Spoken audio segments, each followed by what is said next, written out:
রাঙ্গামাটির লংগদু উপজেলায় আইন অমান্য করে প্রকাশ্যে বেওয়ারিশ কুকুর নিধন ও জবাই করার এক রহস্যক ঘটনা প্রকাশ্যে এসেছে। উপজেলার বিভিন্ন এলাকা থেকে একদল যুবক পরিকল্পিতভাবে কুকুর ধরে নিয়ে গিয়ে করছে বলে স্থানীয়রা অভিযোগ করেছেন। চাঞ্চল্যকর বিষয় হলো, এই কুকুরগুলো মূলত খাওয়ার উদ্দেশ্যে নেওয়া হচ্ছে বলে জানা গেছে।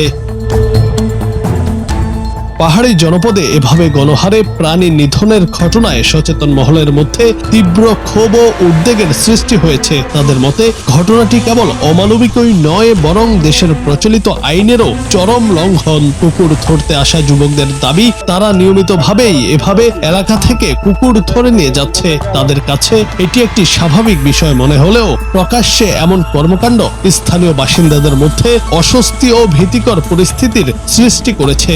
স্থানীয় মতে এরা হয়তো অন্যদেরও মাংস খাওয়াচ্ছে।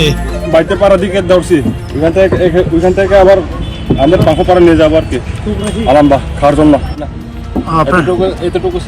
বাংলাদেশ প্রাণী কল্যাণ আইন 2019 অনুযায়ী মালিকবিহীন কোনো প্রাণী নিধন বা অপসারণ করা একটি গুরুতর এবং দণ্ডনীয় অপরাধ। আইনের সুনির্দিষ্ট ধারায় বলা হয়েছে, কোনো ব্যক্তি যদি মালিকবিহীন কোনো প্রাণী হত্যা করে তবে তা অপরাধ হিসেবে গণ্য হবে।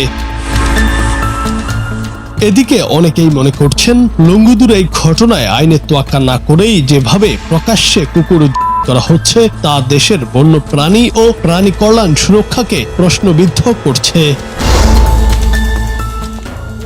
জুনায়েদ আহমেদ, বাংলা টিভি।